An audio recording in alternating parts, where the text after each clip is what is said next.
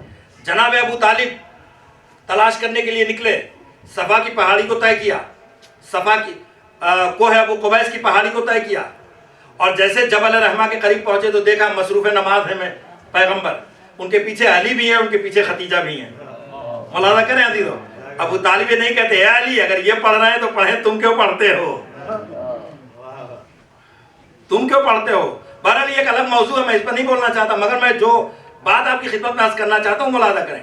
اب پیغمبر کو ایک بار سینے سے لگایا اور کہا بھتیجے اب میں بوڑھا ہو گیا ہوں، زیادہ دیر تک تمہاری فرقت برداشت نہیں کر پاتا، اس لیے تم بہت دیر تک ہم سے دور نہ رہا کرو۔ لے کر پیغمبر کو ہاتھ میں ہاتھ دے کر لے کر آئے، لوگوں نے دیکھا اور خاموش رہے۔ ایک بار کہیں گھر میں نہیں گئے بلکہ خانہ کعبہ کے قریب آئے اور ان صنادید قریش سے کہا، ان سرداران قریش سے کہا ذرا نظریں اٹھا کر دیکھو، تو ان کے سروں پر جوانان بنی ہاشم تھے اور ان کے بغل میں غلام بیٹھے ہوئے تھے، ان کے ہاتھوں میں تلوار تھی، ان کے ہاتھ میں نیمچے تھے، اور کہا میں نے ان سے یہ کہا تھا کہ اگر میں بغیر بھتیجے کے آؤں تو تم سب کو بے دریغ قتل کر دیا جائے۔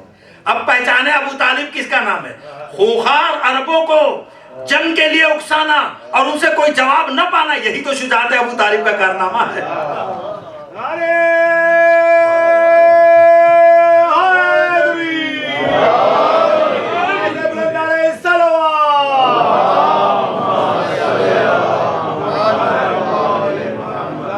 عزیزان محترم، نہیب ابو طالب تھا، کسی کی مجال نہ تھی جو پیغمبر کی طرف نظریں اٹھا کر دیکھتا، مگر وہی پیغمبر جب مدینے میں آئے تو مسلسل جنگیں ہو رہی ہیں، 10 سال میں 80 سے زیادہ جنگیں، آپ حساب لگائیں تو ہر 1.5 مہینے پہ ایک جنگ ہے، تو آپ دیکھیں ابو طالب کی طاقت و قوت کا کیا عالم۔ لیکن یہ جتنی بھی جنگیں ہوئی ہیں یا کافروں سے ہوئی ہے یا مشرکوں سے ہوئی ہے، کوئی بھی جنگ منافقوں سے نہیں ہوئی ہے۔ منافق کہتے کسے ہیں؟ اب پورا سورہ قرآن کریم میں ہے، منافق کسے کہتے ہیں پہچانو۔ بسم اللہ الرحمن الرحیم، اذا جاءک المنافقون قالوا نشهد انک لرسول اللہ واللہ یعلم انک لرسولہ واللہ یشہد ان المنافقین لکاذبون۔ اے پیغمبر جب یہ منافقین آپ کے پاس آئے اور کہے میں گواہی دیتا ہوں کہ آپ اللہ کے رسول ہیں، بے شک آپ اللہ کے رسول ہیں، مگر پروردگار یہ گواہی دیتا ہے کہ سارے منافقین جھوٹے ہیں، سارے منافقین جھوٹے ہیں۔ یہ کون کہہ رہا ہے؟ یہ پروردگار کہہ رہا۔ منافق کسے کہتے؟ کہا جو لا الہ الا اللہ بھی کہے، محمد رسول اللہ بھی کہے۔ بھائی اسی فلسفے کو دربار فرعون میں کوئی نہ سمجھ سکا مگر فرعون کے جادوگر سمجھ گئے، اور ایک بار جب ان کے مقابلے میں جناب موسیٰ نے اپنا عصا پھینکا تو انہوں نے دیکھا کہ یہ جادو نہیں ہے، یہ معجزہ ہے، لہذا فوراً سر پر سجود ہو گئے، اور اب جب سجدے سے سر اٹھائے تو کہا آمنا برب العالمین۔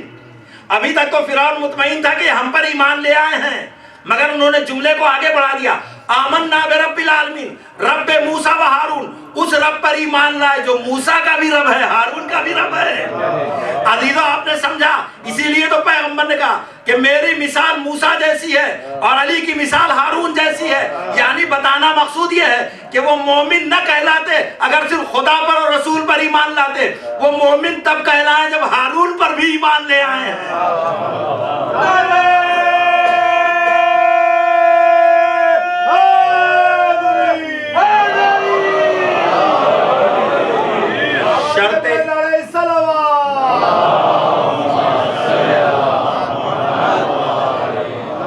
شرط ایمان کیا ہے عزیزو؟ شرط ایمان کیا ہے؟ کہ ولایت علی جب ابی طالب کو مانا جائے، اگر کوئی نہیں مانتا تو منافق کہلائے گا۔ اب میں تمام باتیں جو کہہ رہا ہوں باتوں کو سمیٹنا چاہتا ہوں، تو حضور نے اپنی زندگی میں منافقوں سے جنگ نہیں کی۔ ایک واقعہ ملتا ہے، ایک واقعہ بس ہے۔ حضور سرور کائنات ایک جگہ سے تشریف لے آ رہے ہیں، کچھ منافقین چھپے ہوئے ہیں، اسی راستے میں ایک جگہ پر منافقین چھپے ہوئے ہیں، اور ان کا یہ منصوبہ ہے کہ جیسے ہی حضور کی سواری یہاں سے گزرے اس کو گرا دیں تاکہ خاتمہ ہو جائے۔ جیسے ہی حضور کی سواری اس مقام پر پہنچی ہے، بجلی چمکی ہے، ان کے چہرے نمایاں ہو گئے اور وہ شرمندہ ہو کر بھاگ گئے۔ حضور کے ساتھ ان کے صحابی تھے جناب حذیفہ یمانی۔ کیا یا رسول اللہ یہ کون لوگ تھے؟ تو پیغمبر نے کہا ہے حذیفہ وعدہ کرو میری زندگی میں تم کسی کو یہ راز نہ بتاؤ گے تو میں منافقوں کے نام تمہیں بتا دوں. کیا یا رسول اللہ یہ میرا وعدہ ہے. اب حذیفہ نے اس واقعے کو لطیفہ بنا کے مدینے میں پیش کر دیا.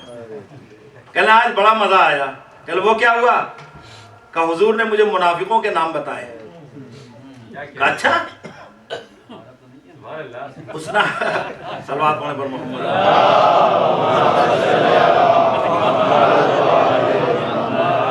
آج حضور نے منافقوں کے نام بتائے. اب لوگوں نے آگے پوچھنا شروع کیا ہمارا نام تو نہیں. کہا یہ تو ہم نے وعدہ کر لیا ہے پیغمبر سے کہ میں نام نہیں بتاؤں گا. پھر دوسرا آتا پوچھتا, تیسرا آتا پوچھتا. ایسا لگ رہا ہے کہ زمانے پیغمبر میں یہ مدینے میں صحابی نہیں سب کے سب منافق ہیں. یہاں تک کہ ایک ایسا بھی ہے جس کی جسارت اتنی بڑی, اے حذیفہ بتاؤ یا نہ بتاؤ اس لسٹ میں ہمارا نام ضرور ہوگا. یعنی یہ آیت پیغمبر کے مسلمان ہیں جن کو نفاق پر تو یقین ہے مگر ایمان پہ یقین نہیں ہے. بھئی ایک واقعہ ہوا ہے, اس کے بعد کوئی واقعہ نہیں ہوا. اب عزیزو 25 سال کا ایک تاریخ ترین دور ہے جو اسلام پہ گزر گیا ہے. اور اس تاریخ ترین دور میں ایک وقت وہ آتا ہے کہ مجمع تھک کر علی کے دروازے پہ آتا ہے کہ اے جانشین پیغمبر اپنا ہاتھ بڑھائیے ہم آپ کے ہاتھوں بیعت کریں گے. کہا ہم ایسے بیعت تمہاری نہیں لیں گے. ہم وہ نہیں ہیں جو گلیوں اور کوچوں میں بیعت کیا کرتے ہیں. ہمیں ایک سوال کا جواب دو, کل کیا کمی تھی جو بیعت نہ کیا, اور آج کیا دیکھا ہے جو بیعت کے لیے آئے؟ انہوں نے اقرار کیا مولانا کل کوئی کمی تھی نہ آج کوئی کمی ہے. مستحق تو آپ ہی تھے مگر حالات نے ہمارے ساتھ بڑی ستم ظریفی کی ہے.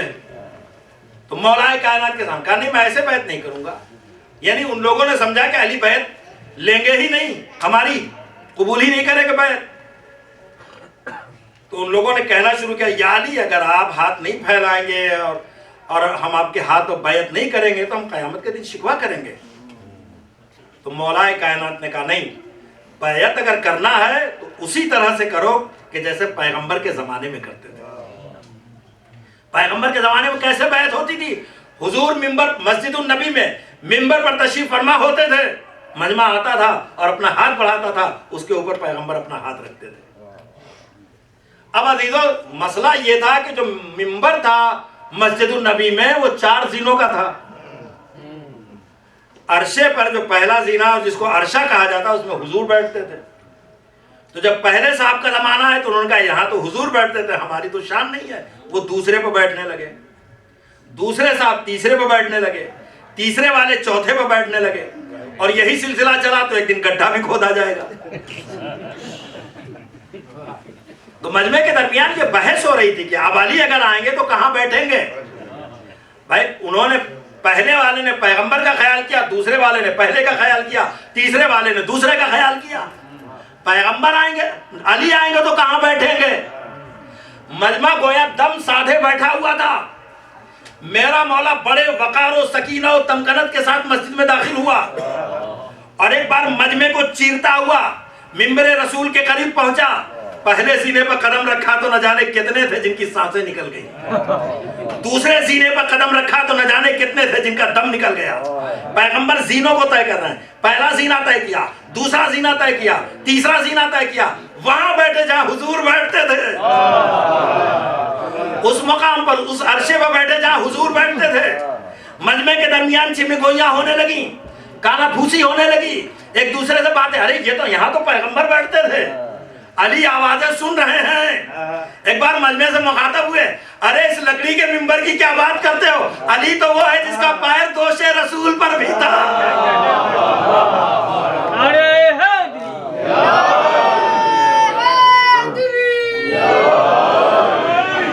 علی بالی فلک بولا, علی مولا, علی مولا, علی بالی فلک بولا, علی مولا, علی مولا,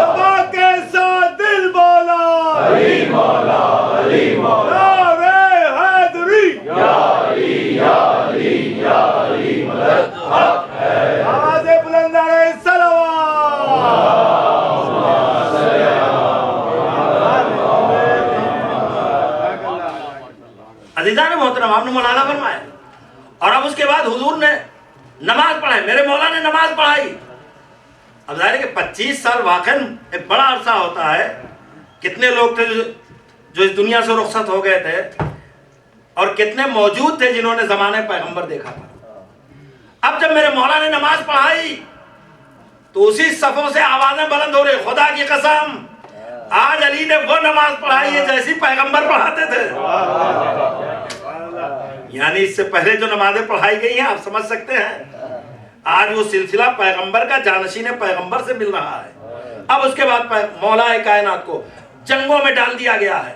عزیزو اس کو آپ دوسرے عنوان سے نہ دیکھیں، یہ جنگ نہیں ہو رہی ہے. 3 جنگیں جو بڑی مشہور ہیں مولا کائنات کے زمانے کی، جنگ جمل، جنگ صفین، جنگ نہروان، یہ جنگ نہیں ہو رہی ہے، یہ نبوت مکمل ہو رہی ہے، قرآن مکمل ہو رہا ہے. یہ جنگ نہیں ہو رہی، اس لیے کہ جو جنگ ہو رہی دونوں طرف کلمہ پڑھ رہے ہیں، وہ بھی کہہ رہے ہیں لا الہ الا اللہ، یہ بھی کہہ رہے ہیں لا الہ الا اللہ. قرآن کہتا ہے میرے پیغمبر کافروں سے بھی جہاد کیجئے، منافقوں سے بھی جہاد کیجئے.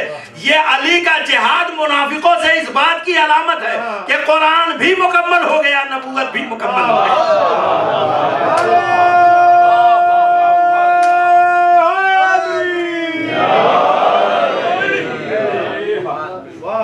دونوں طرف کلمہ پڑھنا ہے.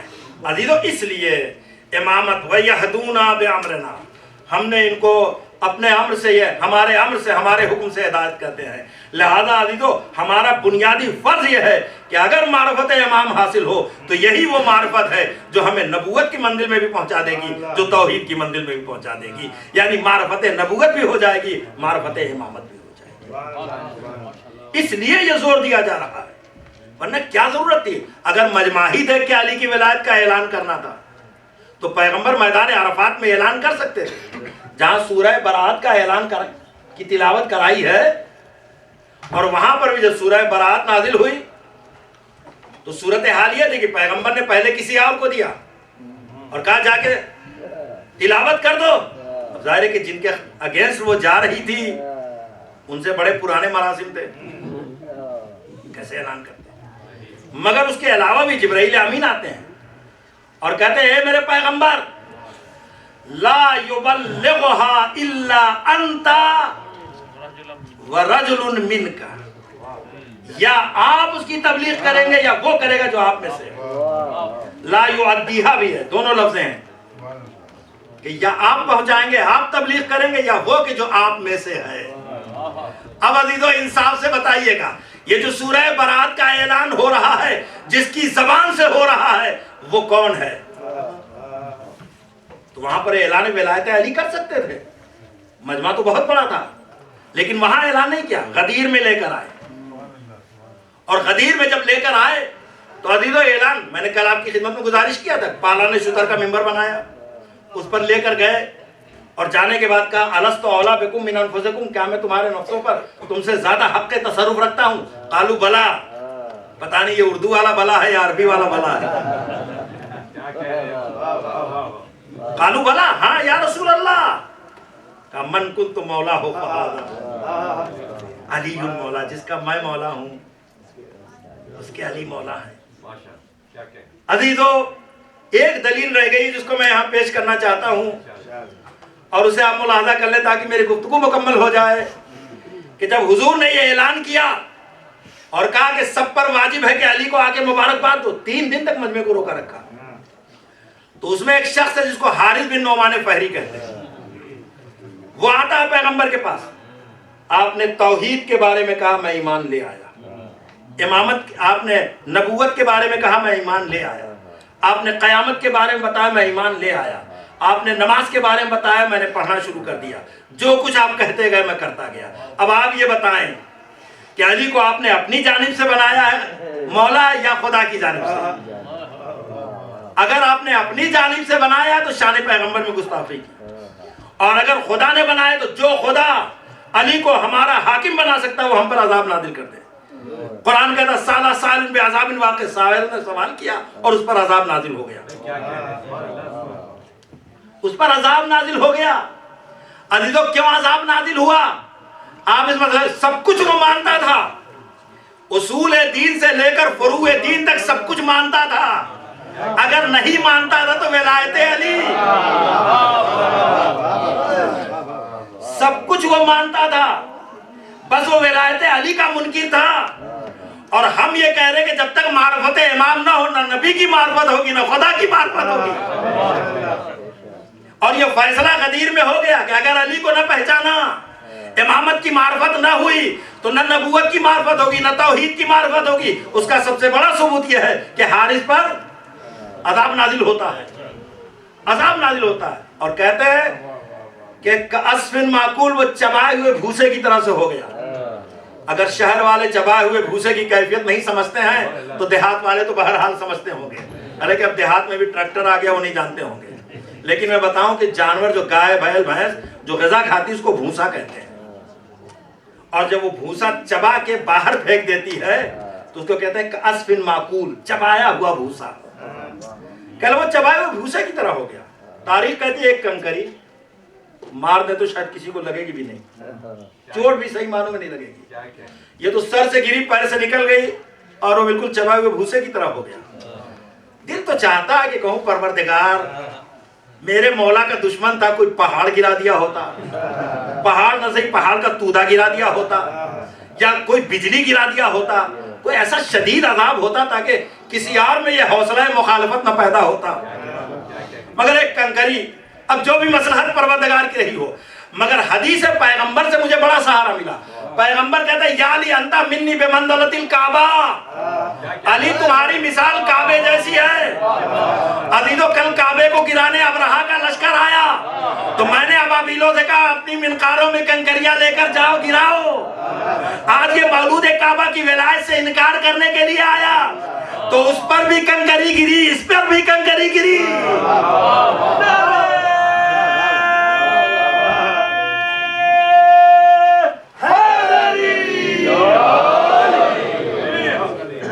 بلند علیہ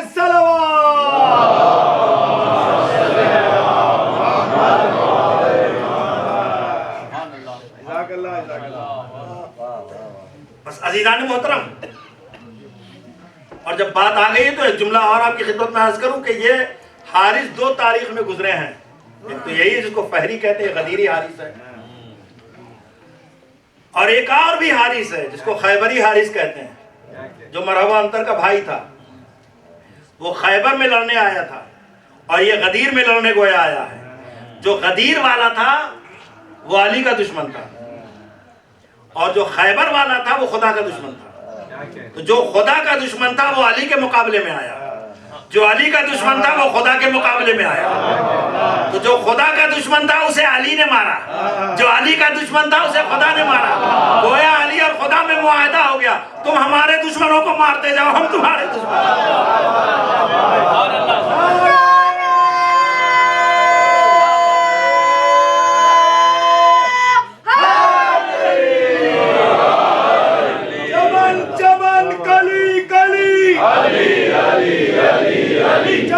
چمن کلی کلی، نگر نگر گلی گلی، نعرہ حیدری،